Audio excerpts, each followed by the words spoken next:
നമസ്തേ കുട്ടികളെ. ഇന്നിവിടെ പറയാൻ പോകുന്ന കാര്യം എന്താ വെച്ചാൽ, നമ്മൾ ചില കുട്ടികളായാലും മുതിർന്നവരായാലും കണ്ടിട്ടുണ്ടാവും, കസേരയിൽ കാല് വെച്ചിട്ട് താഴെ കീഴ്പ്പെട്ട് കാലിട്ടിട്ട് ശേഷം കാലിങ്ങനെ രണ്ട് തൊടയിട്ട് ഇങ്ങനെ വിറപ്പിക്കണ കാണാം, കാലിൻ്റെ തൊടയിട്ട് വിറപ്പിക്കണ കാണാം. അത് ഒരിക്കലും ചെയ്യാൻ പാടില്ല കേട്ടോ.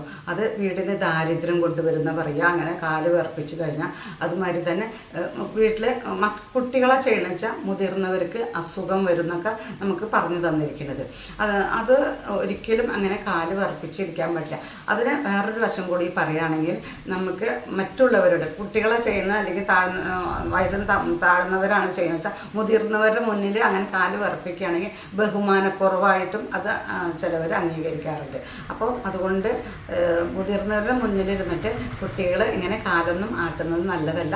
മുതിർന്നവരും അതേമാതിരി ആട്ടാൻ പാടില്ല കേട്ടോ. മുതിർന്നവർ ഇങ്ങനെ അപ്പോൾ മുത്തശ്ശന്മാരും മുത്തശ്ശിമാരൊക്കെ ഉമർത്തിയിരുന്നുണ്ടെങ്കിൽ, പണ്ടൊക്കെ തിണ്ണട മുകളിലിരുന്ന് ഇങ്ങനെ മുത്തശ്ശന്മാരാണ് അധികം ചെയ്യുക, ഇങ്ങനെ കാല് വിറപ്പിക്കണം കണ്ടിട്ട്. അത് ഒരിക്കലും ചെയ്യാൻ പാടില്ല. അപ്പോൾ അവർ തന്നെയാണ് നമുക്ക് പറഞ്ഞു തന്നിരിക്കുന്നത്.